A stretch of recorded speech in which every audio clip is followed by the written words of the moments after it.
మూడు ఆప్షన్స్ చెప్పారు సార్. ఒకటి గవర్నమెంట్ తో నెగోషియేట్ చేస్తాం, అదైతే వెంటనే వచ్చేది కాదు సార్. లేదు శివ, ఇప్పుడు మేము ఇప్పటికే 2 సార్లు వెళ్ళి ఉన్నాము, వెళ్ళి వచ్చాము. మొన్న 17వ తారీఖు కూడా వెళ్ళి వచ్చాము. వెళ్తే ఇప్పుడు ఏదో ఈ యోగాంధ్ర రకరకాల ఏదో పిఎం యోగాంధ్ర ఉంది కనుక ఆ విషయంలో అందరు అధికారులందరూ కూడా బిజీగా ఉన్నారు కనుక మాకు వాళ్ళు ఏం చేశారు, మా దగ్గర డ్రాఫ్ట్ కాపీ అదంతా తీసుకొని మేము మళ్ళీ పిలుస్తాం అని చెప్పేసి అన్నారు. ఓకే, అది ఒకటి మనము ఇచ్చేసి వెళ్ళి మాట్లాడటం. ఇంకొకటి ఇది తొందరగానే ఈ మాట్లాడటం ఇదంతా కూడా జరుగుతూ ఉంటది. అవును సార్. అయితే మన ప్రజలకి దీనికోసం ఏమి కూడా తెలియదు కాబట్టి మన ప్రజలకి మనం జాగ్రత్తగా నప్పజెప్పాల్సిన అవసరం ఉంది. మనం ర్యాలీ చేస్తే మీరు ఇప్పుడు మొన్న ఎగ్జామ్స్ ఉన్నాయి, రావాలి కదా. మీరు అదే ఉద్యమంలో ఉండుంటే, అదే మొన్న చేసిన నిరాహరణ దీక్షలో ఉండుంటే మేము ఏమనుకున్నామంటే, నాకు తెలిసిన కొంతమంది స్టూడెంట్స్ కి చెప్పి సార్ ఇలా ఉంటున్నారు కాబట్టి ఎగ్జామ్ అయిపోయిన తర్వాత అందరూ ఒకసారి వెళ్ళి సార్తో పాటు ఉందామని నేను ఇంకా కొంతమందికి చెప్తున్నాను, అలా నాకు తెలిసిన వాళ్ళు. అవును లేదు, ఇప్పటికైనా ఏమి ఇబ్బంది లేదు. ఇప్పటికైనా చాలా పనులు ఉన్నాయి.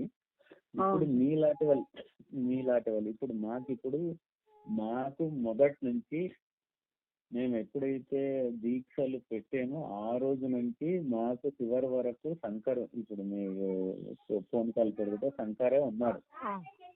శంకర్ ఒక్కడే, అందరూ చదువుకోవడానికి అని చెప్పేసి అందరు వెళ్ళిపోయారు, కానీ శంకర్ మాత్రం ఒక్కడే ఉన్నాడు. ఎగ్జామ్స్ దగ్గర అయిన తర్వాత మొన్నకి వెళ్ళిపోయాడు, వెళ్ళాడు. మళ్ళీ ఫోన్ చేశాడు. నిన్న నాకు వెంకటేష్ పాయం వెంకటేష్ అని చెప్పేసి నాకు ఈ చింతూరు నుంచి ఫోన్ చేశాడు. చింతూరు నుంచి ఫోన్ చేశాడు. ఆ అబ్బాయి కూడా నీలాగా అడిగాడు, ఇలాగా ఏం చేశారు, ఏం చేద్దాం ఇలాగా అని చెప్పేసి. అంటే నేను ఇదే మాటలు చెప్పడం జరిగింది. కనుక ఇప్పుడు ఇంకొకటి కూడా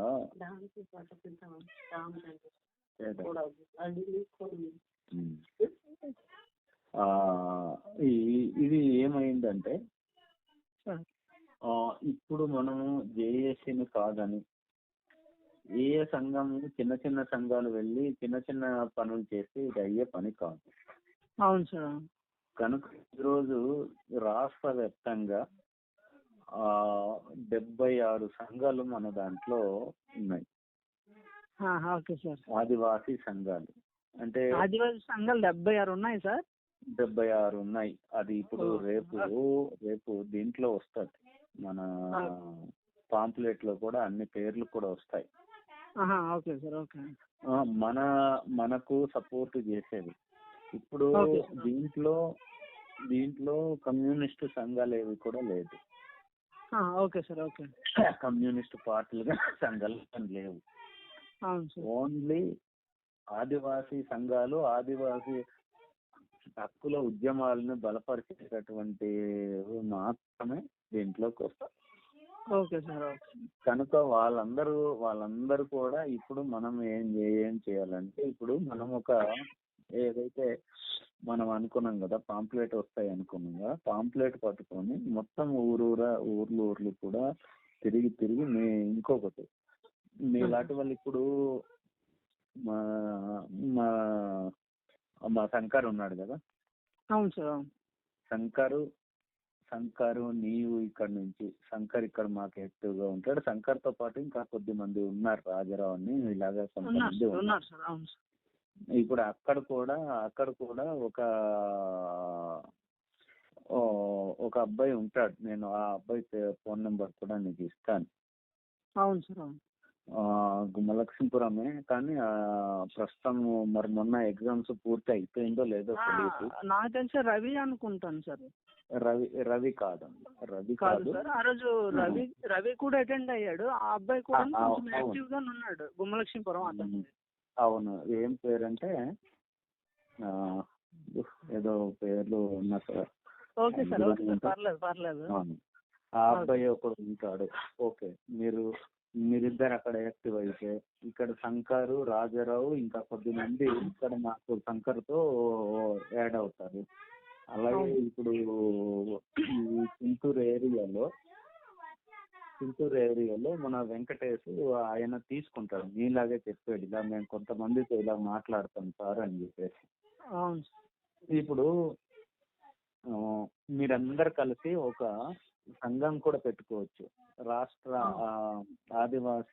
ఆంధ్రప్రదేశ్ ఆదివాసీ నిరుద్యోగుల సంఘం అని చెప్పేసి ఒకటి పెట్టుకుని రిజిస్ట్రేషన్ కూడా చేసుకోవచ్చు. చేసి మీరు అందరు కలవడానికి, ఇప్పుడు ఈ జేఏసీకి ఉన్న నెట్వర్క్ ఎవరికి లేదు ప్రస్తుతం కాదు, భవిష్యత్తులో కూడా అంతలాగా మళ్ళీ చేసే అవకాశం ఉండదు కూడా ఎవరికి. అంత మంచి నెట్వర్క్ తో ఉన్నటువంటిది మనది అన్ని ప్రాంతాల్లో కూడా. కనుక మీరు వెంకటేష్తో కూడా నేను చెప్పాను ఏంటంటే, మీరు ఒకరోజు 1 గంట సేపు నాతో జూమ్ లో మాట్లాడండి. అదే సార్, మీరు ఒక డేట్ చెప్తే మేము ఎవరైతే యాక్టివ్ ఉన్నామో వాళ్ళందరూ మిమ్మల్ని కలుస్తాం సార్. శివ,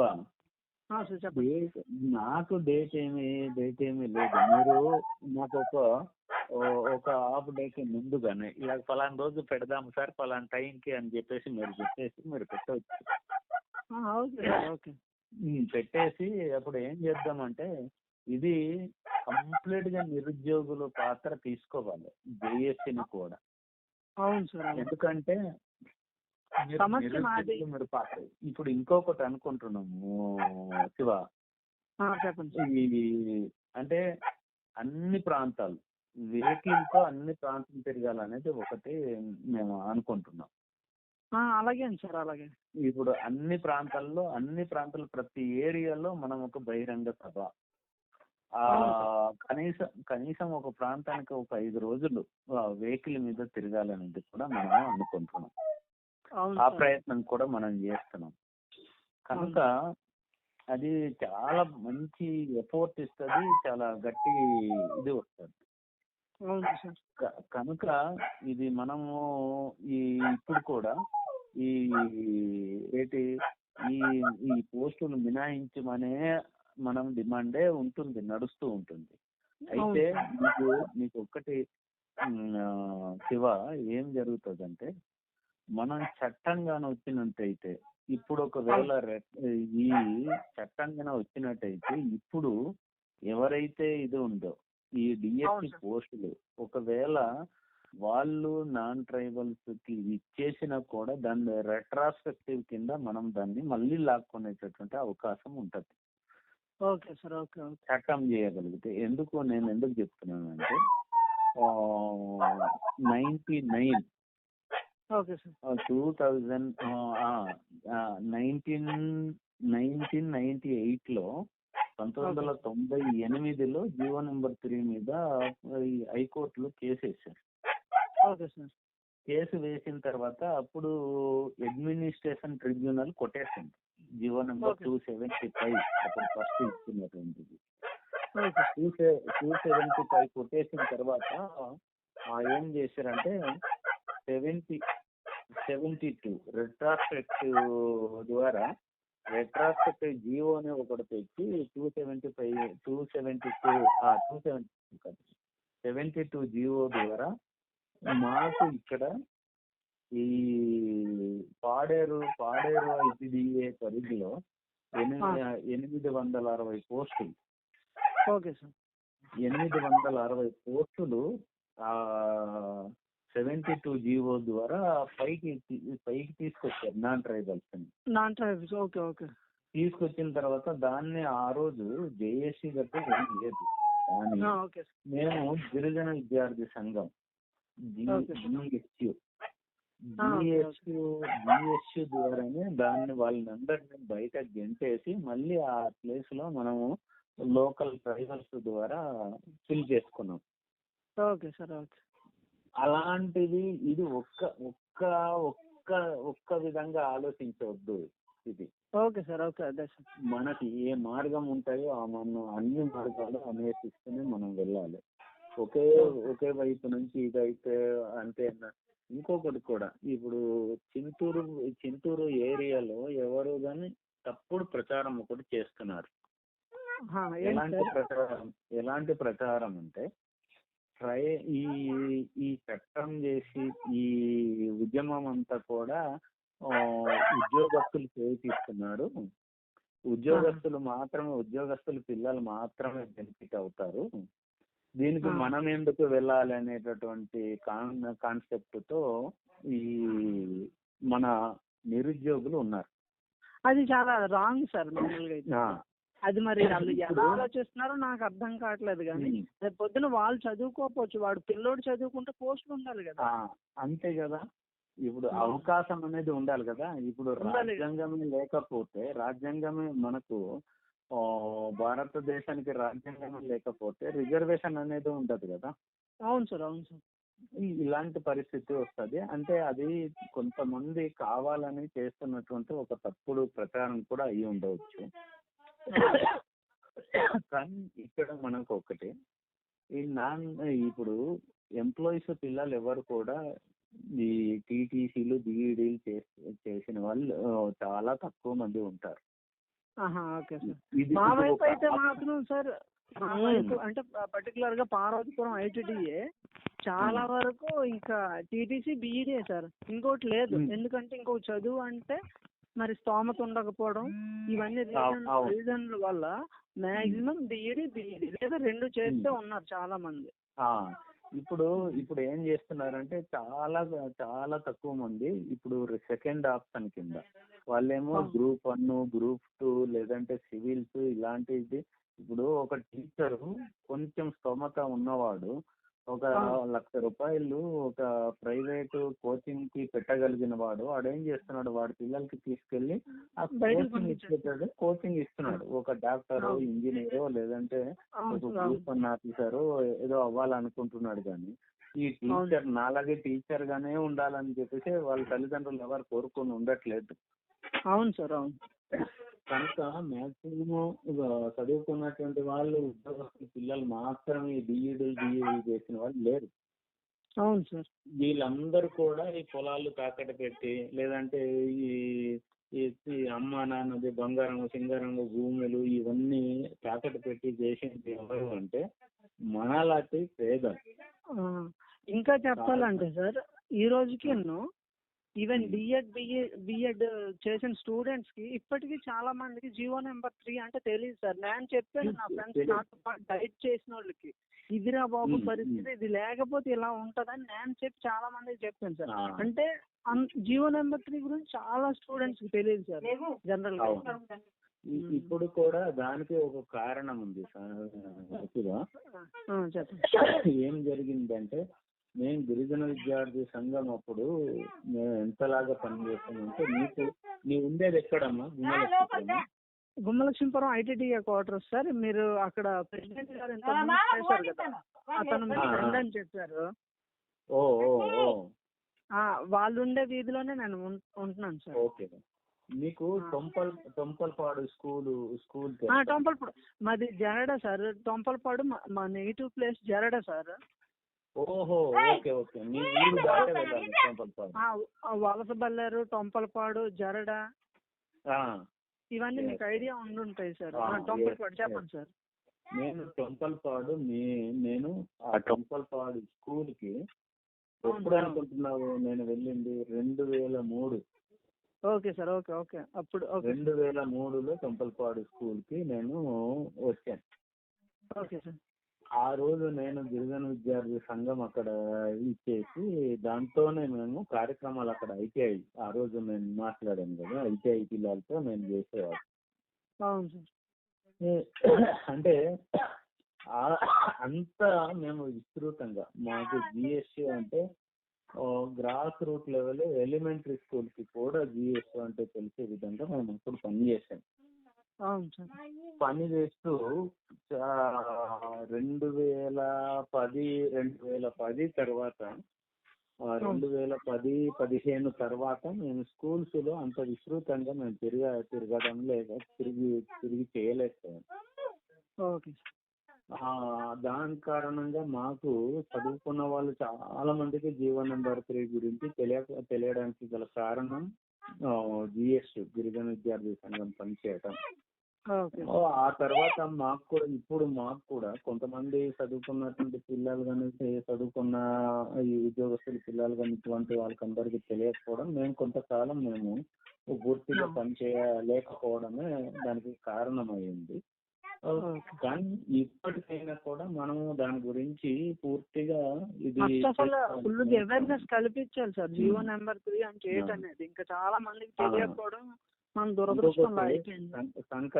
శంకర్ ఇప్పుడు మనం చేస్తున్నటువంటిది ఈ జీవో గురించి కాదు, శాశ్వతమైనటువంటి చట్టం గురించి. చట్టము మేము చేస్తాము అని చెప్పేసి ప్రభుత్వము ఒప్పుకుంది. కనుక ప్రభుత్వాన్ని తల వంచి మనము చేయించుకునేటటువంటి పని మనం చేయాలి. ఇప్పుడు ఈ గవర్నమెంట్ ఉన్నప్పుడే, ఇవాళ లాస్ట్ ఇయర్ వైసీపీ గవర్నమెంట్ ఉన్నప్పుడు మనతో మాట్లాడడానికి కూడా వాళ్ళు ఇష్టపడే వాళ్ళు కాదు. కనుక వాళ్ళు మనం ఈ మాత్రమైనా కూడా ప్రభుత్వము మాట్లాడి ఉంటే, వాళ్ళు రివ్యూ పిటిషన్ వేయడము, మనం చెప్పింది వినడము చేసి ఉంటే కొంత మంచి మనకు జరిగి ఉండేది. ఈ పార్టీకి జరిగి ఉండాల్సింది ఈ పార్టీకి. కానీ వాళ్ళు అసలు ఎక్కడ కూడా ఇది మనం చేయడానికి, మనతో మాట్లాడడానికి ఎక్కడ కూడా అంగీకరించే వాళ్ళు కాదు. వాటి వలన మనం బాగా బేక్ అయ్యాం. పోనీ ఈ గవర్నమెంట్ ఇప్పుడు ఇంకొకటి కూడా చూడండి, శివ, ఈ ఇప్పుడు 86లో 1986లో ఇదే తెలుగుదేశం ప్రభుత్వం 275 జీవో తెచ్చింది. ఇప్పుడు 2000లో మళ్ళీ అదే తెలుగుదేశం ప్రభుత్వమే తెచ్చింది మళ్ళీ జీవో నెంబర్ 3 రూపంలో. ఇప్పుడు 2020 ఏప్రిల్ 22వ తారీఖున ఏదైతే సుప్రీంకోర్టు జడ్జిమెంట్ ఇచ్చిందో, ఆ జడ్జిమెంట్ ఇచ్చిన తర్వాత చంద్రబాబు నాయుడు గారే మాట్లాడారు, ఈ జీవోని మళ్ళీ తీసుకొస్తాము అని చెప్పేసి.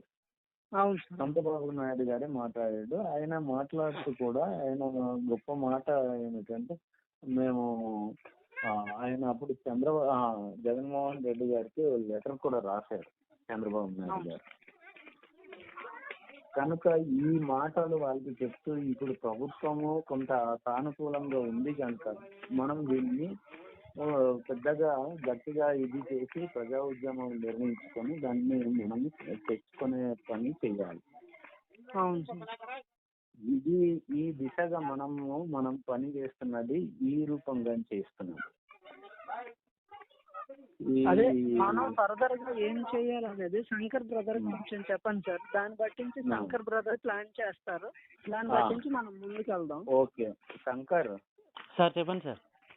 శంకర్, మీరు రాజారావు మన వాళ్ళు ఇప్పుడు అర్జున్ కూడా వస్తాడు, చించుమండ అర్జున్. అలాగే చంటి అనంతగిరి నుంచి ఆయన వస్తారు. మీరు ఇప్పుడు రాజారావు వాళ్ళు కూడా ఎక్కువ మంది గట్టే ఉన్నారు. కనుక మీరు రాజారావుతో ఒకసారి రాజారావు ఫోన్ నెంబర్ ఉంది కదా? ఉంది సార్. మీరు రాజారావుతో కూడా ఒకసారి మాట్లాడిన తర్వాత ఏం చేస్తారంటే, ఇదిగో ఈ మన శివ మాట్లాడాడు కదా, శివ, అలాగే అక్కడ నెల్లిపాక అక్కడ గుంటూరు దగ్గర నెల్లిపాకలో పాయం వెంకటేశ్ ఆయనది కూడా నెంబర్ మీకు షేర్ చేస్తాను. షేర్ చేస్తే మీరు ఏం చేస్తారంటే ఆ అబ్బాయితో కూడా మీరు మాట్లాడండి. ఇలాగా మనమందరూ స్టేట్ అంతా కలుద్దాము, మనం ఒక సంఘటితంగా మనం ముందుకొద్దాము, జేఏసీతో మనం అందరం కలిసి దీనికోసం పని చేయాలి అని చెప్పేసి మనము మాట్లాడితే ఆ విధంగా మనం చేద్దాం. ఓకేనా? ఇక్కడ ఏమైపోయిందంటే సార్, జీవో నెంబర్ 3 గురించి మనం చెప్తుంటే ఇది డిఎస్సి రాస్తున్నాడు, వీడికి అవసరం కదా, అందుకోసం వీడు ఇలా మాట్లాడుతున్నాడు అన్న స్టేజ్కి వచ్చేసారు సార్ జనాలు కొంతమంది. అదేటో అరే బాబు అది కాదురా నాయన, ఈరోజు నేను ఎలాగోలా బతికేస్తాను, నాది ఇష్యూ కాదు, రేపు పొద్దున్న మన పిల్లలు ఉంటారు, వాళ్ళ భవిష్యత్తు కోసం రా బాబు అంటే అర్థం కాదు. నీకు డిఎస్సి ఉంది కాబట్టి నువ్వు అలా మాట్లాడుతున్నావు అంటున్నారు కొంతమంది. ఏం చెప్తాం సార్ వాళ్ళకి, నాకు అర్థం కాదు. అవును, అదే ఆ బుర్ర తక్కువ పనివే మనకు ముంచుతుంది. ఇంకొకటి శివ, ఇక్కడ ఏమవుతుందంటే ఈ ఒక్క జీవో మాత్రమే కాదు, 29 జీవోలు ఉన్నాయి ఇలాంటివి. Okay sir, okay. Revenue department, GCC, forest department, animal husbandry, అలాగా మొత్తం మనకి 29 జీవోలు ఉన్నాయి. ఆ 29 జీవోలు కూడా పోతే దాని మీద కూడా ఎఫెక్ట్ ఉంటుంది. కనుక ఇది ఒక్క దీంతో ఇది లేదు, మొత్తము ఇప్పటికే మనం పోయిన తర్వాత ఈ యొక్క డిఎస్సి ఇది ఎక్కువ 2000 పోస్టుల వరకు, కానీ వివిధ డిపార్ట్మెంట్లలో ఇప్పటికే రాష్ట్ర వ్యాప్తంగా మనం దాదాపుగా ఒక 3000 పోస్టులు మనము కోల్పోయాం. అవును సార్, అవును. ఇప్పుడు ఆ medical college, Paderu medical college, అలాగే ఏఎన్ఎంస్, అలాగా తీసినటువంటి పోస్టుల్లో సుమారుగా ఇప్పుడు మీరు చూశారు కదా, ఇప్పుడు ఏపీ ఏకలవ్య గాని, గురుకుల, మోడల్ స్కూల్స్ మొత్తం కలిపి ఒక 3-4 వేల పోస్టులు ఇప్పటికే మనం కోల్పోయాం. అవును సార్, అవును. అది కనుక ఇదంతా కూడా వాళ్ళకి తెలియాలి, ఇదంతా కూడా పాంప్లెట్ లో వచ్చేటట్టు చేసి మనం కొంచెం గట్టిగా చేద్దాము. ఇది ఆల్రెడీగా మా నాన్నగారు అక్కడ మా విలేజ్ కి కలెక్టర్ గారు వస్తే వినతి పత్రం జీవో నెంబర్ 3 గురించి ఇవ్వడం జరిగింది సార్ ప్రజల సమక్షంలో. మా నాన్నగారికి కొంచెం ఐడియా ఉంది సార్ వీటి మీద. ఇప్పుడు అలాంటి వాళ్ళకే ముందు తీసుకోవాలమ్మా. ఏమంటే ఇక్కడ మా నాన్నగారు చిన్నప్పటి నుంచి ఊరికి సంబంధించి రోడ్డు, స్కూలు ఇదని ఎప్పుడు అదే ఉండేదండి. ఓకే, నాకు అక్కడ ఇప్పుడు గుర్తు వచ్చింది, సుదర్శన్ కుర్రోడు పీజీ అయ్యింది. Sudarshan, okay sir. తెలుసు కదా, ఇంటి పేరు ఏదో తెలియదు కానీ Sudarshan. Okay, okay. Sudarshan idea ఉందండి. గుమలక్ష్మీపురం అయింది. Okay sir, okay. కొంచెం పెద్ద అతను కదా సార్? పెద్ద, కొంచెం వయసు ఉంది, మరీ పెద్ద ఏం కాదు. 25 కానీ 30 మధ్యలో ఉంటది. అయితే కాదు, కనుక్కుంటాను సార్. అయితే నేను నెంబర్ పంపిస్తాను మీకు, మాట్లాడమని. అలాగే మీకు ఫోన్ చేయి, ఇలాగ సార్తో, రామారావు గారు సార్తో మాట్లాడినా నాకు ఫోన్ నెంబర్ ఇచ్చారు. అలాగే సార్. మీరు రేపు సాయంత్రం 7 గంటలకు అప్పుడు ఒక జూమ్ మీటింగ్ పెట్టుకుందాం. Okay sir, okay. మీరు రాత్రి 7 గంటలకి జూమ్ మీటింగ్ పెట్టి అప్పుడు మీరు లింకు మీ గ్రూపుల్లో, ఇప్పుడు బిఎస్సి సాధన గ్రూపులు ఏదేదో ఉన్నాయి కదా. అవును సార్, అవునవును. అలాంటి గ్రూపులకి షేర్ చేసి వాళ్ళందరూ గ్రూపులు ఉన్నాయి సార్. మీకు ఎంత అంటే సిపిఎం వాళ్ళు ఎంత దుర్మార్గం పనులు చేస్తున్నారంటే, ఈ శంకరు నేను డిఎస్సి గురించి నేను మాట్లాడింది వాళ్ళ గ్రూప్ లో పెడితే ఆ గ్రూప్ లో శంకర్ని ఆ గ్రూప్ నుంచి తీస్తారు. Okay, okay. అది సిపిఎం ఇప్పుడు డిఎస్సి సాధన గ్రూప్ వాళ్ళు చేస్తున్నటువంటిది, అలా చేస్తున్నారు అన్నమాట. అది ఓకే సార్. అయితే రేపు జూమ్ మీటింగ్ కండక్ట్ చేసి మీకు కాంటాక్ట్ చేస్తాను. కాంటాక్ట్ చేయండి. ఓకే, సరే. ఓకే. సరే. Hello okay brother. ఓకే. సరే సార్. Okay sir. శంకర్ సరే సార్. శంకర్ రేపు చేద్దాం. సరే సార్. బ్రదర్ శంకర్. సరే సార్ అయితే. Hello brother Shankar. చెప్పండి. సార్ది కట్ చేసేయండి, మనం సరే. ఒక 2 నిమిషాలు మనం మాట్లాడదాం.